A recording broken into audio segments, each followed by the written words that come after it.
Denboraldi aurrean murgilduta daude, Debagoieneko futbol taldeak eta prestaketa horretan lagun artekoak jokatzen dabiltza. Bergararen kasuan, zapatuan zita berezia izan zuten agorro zinen Bergara Hiria txapelketaren 31. edizioa jokatu zuten eta. Zumaiako taldea izan zuten kontrario maoneroek, baina ezin izan zuten garaipena eskuratu. Huts eta 3 nagusitu ziren kanpotarrak eta modu honetara eurentzat izan zen aurtengo Bergara Hiria txapelketa.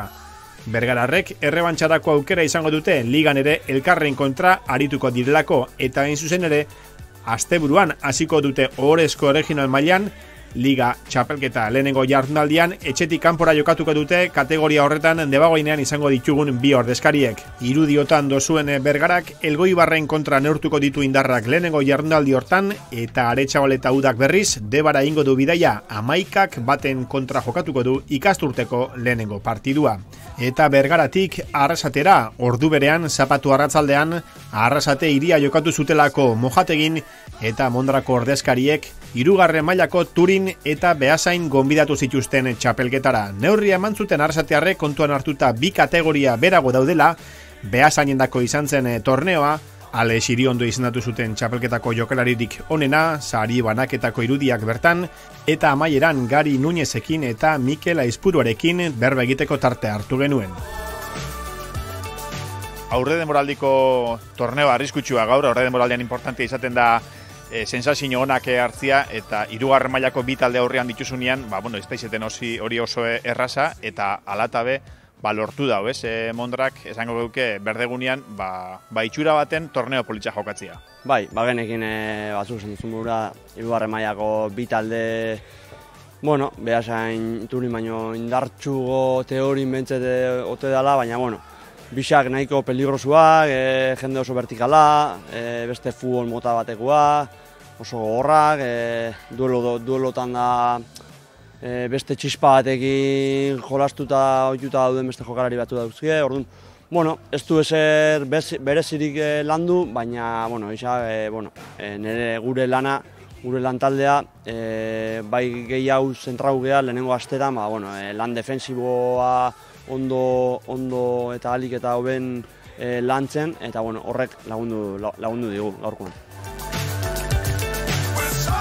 Mikel, 7. denboraldi hastiarre Beasainen, eta zeuretako gaur torneo berezixa, beste eskudo batekin, Beasaingo eskudoakin, baina etxian Mojatekin jokatzen.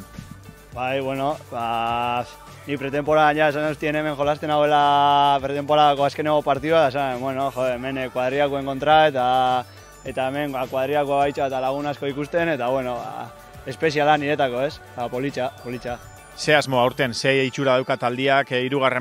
maila lehiatua da, ze asmorekin hasiko edo Beasainek liga?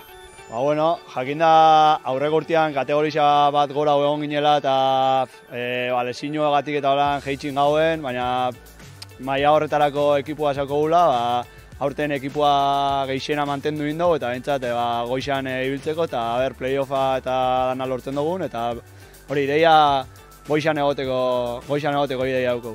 Presiorik ez dago, batipat gure nahi hoxe dela hori, baina ez diogu gure burui, ez gabiltz hortan pentsatzen, ez diogu gure burui olako presiori sartzen, porque badakigu oso luzea dela, maiatzan dago, eta ikusi izan da beste urte batutan kategori honetan, ni lehazpitik nator, eta ilintxa bera, azkeneko 3 urtetan, Gabona, Gurtarria, Otsaia bitarte hortan lider egon ondoren, temporada 3. 4. bukatu dula eta ez dula igotza lortu. Beraz, bakarrak igotze du, oso konstiente gara horrekin, eta hankak lurrian, porque esate dut bakarra igotzen da, eta oso ondo inbaituzu gauzak urte osoan helburu hori lortzeko. Helburu hori dela, bai, baina oso konstiente gara ez dela horren sanburra. Zeure taldea Beasain da, baina imaginatzen dute gertutik jarraituko duzula talde Zurimoria, zela ikusi dituzu gaur berdegunean? Nik uste dut aurreko urtean dinamika txar baten egon zila eta horregatik jaitsi ziren kategorizaz, baina nik uste dut kategoriza gora egoteko taldea aukiela, gaur bastante txukun ikusi ditut, eta aurten suertia aukien eta berriro lortzen da eurak merezi dauen mailan egotia.